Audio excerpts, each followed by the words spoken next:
Sometimes, the kindest people come from the humblest places. They don't wear fancy suits or have powerful titles, but when someone needs help, they step up without hesitation.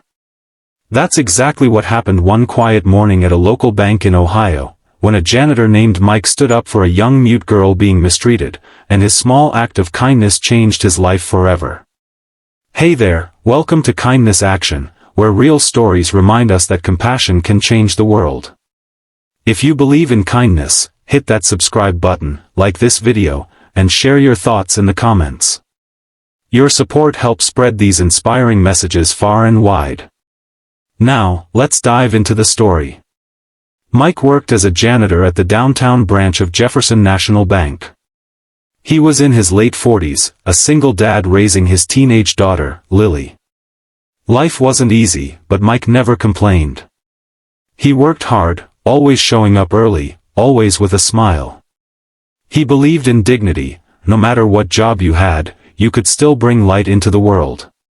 That morning, the bank was busier than usual.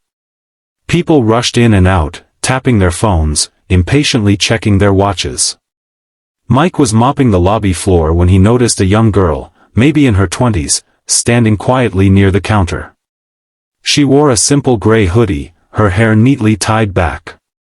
She clutched a small notebook and a pen. She kept writing something down and showing it to the teller, but the teller looked annoyed. Mike could hear the teller's voice getting louder.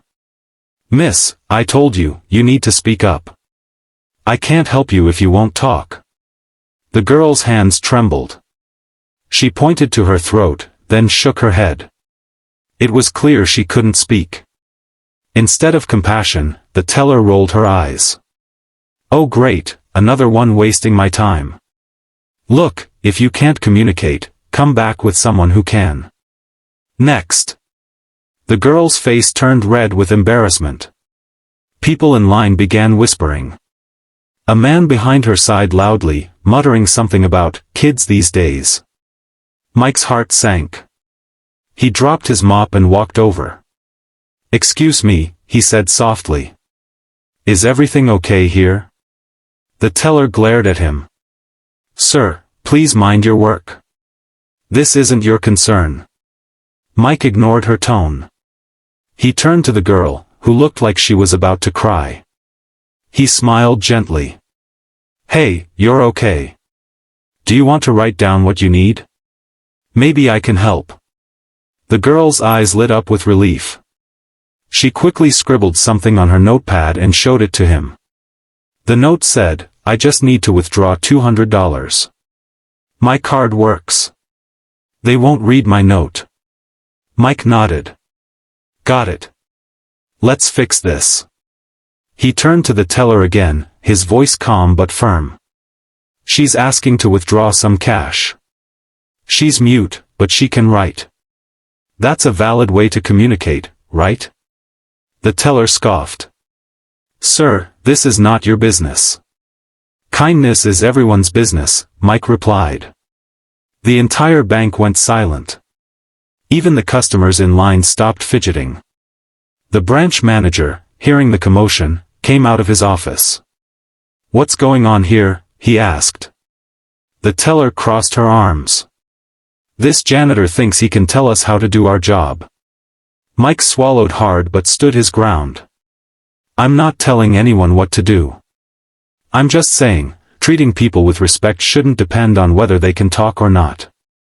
The manager blinked, then looked at the girl, who stood there clutching her notebook. He nodded slowly. "You're right." He turned to the teller. "Please process her transaction immediately." The teller reluctantly complied. The girl handed over her card and ID. Within moments, she had her cash. She turned to Mike and wrote another note, "Thank you." Mike smiled. "You're welcome. You didn't deserve that." She gave him a small, shy smile before leaving. Mike picked up his mop and went back to work, trying not to make a scene. To him, it was just the decent thing to do. The next day, Mike came to work as usual. But something was different. The branch manager called him into the office. "Mike," he said, "you've got a visitor." Mike looked puzzled. Standing there was the same young girl from yesterday, but this time, she wasn't wearing a hoodie. She was dressed in a classy navy blue dress, her hair styled neatly. Two men in suits stood behind her. She smiled when she saw him and handed him a new note. "Hi, Mr. Mike. I wanted to thank you properly. My name is Emily Carter." Mike froze. Carter, why did that sound familiar? The manager's jaw practically hit the floor. Carter, as in Carter Holdings? Emily nodded. She wrote another note, "Yes. My family owns this bank." Mike couldn't believe it. The quiet girl he'd stood up for, the one everyone ignored, was actually the heir to one of the largest financial companies in the state. She handed him another note, tears in her eyes. "You didn't help me because of who I was. You helped me because you're kind. That means more than anything money can buy." Mike was speechless. Emily smiled and handed the manager a separate envelope. The manager opened it, and his face turned red with surprise. Inside was a formal letter from Carter Holdings headquarters, announcing a new initiative, a customer compassion program, to train all staff in empathy and accessibility. And at the bottom of the letter was one more note from Emily. "This program was inspired by your janitor, Mike Dawson." Mike's eyes filled with tears. Emily gestured for him to wait. She wrote again, "Also, I'd like to offer you a position, head of community relations for Carter Holdings. You'll be helping lead kindness projects nationwide." Mike's mouth fell open. I don't know what to say." Emily smiled warmly. "Just keep being you." From that day on, Mike's life changed, not because he gained a better job or recognition, but because he saw firsthand how one simple act of kindness can ripple outward, changing lives far beyond what we can see. People at the bank started treating everyone with more patience. The rude teller even came up to him weeks later and apologized. And Emily's new compassion program went on to inspire dozens of other companies to create similar initiatives. Mike never stopped being humble.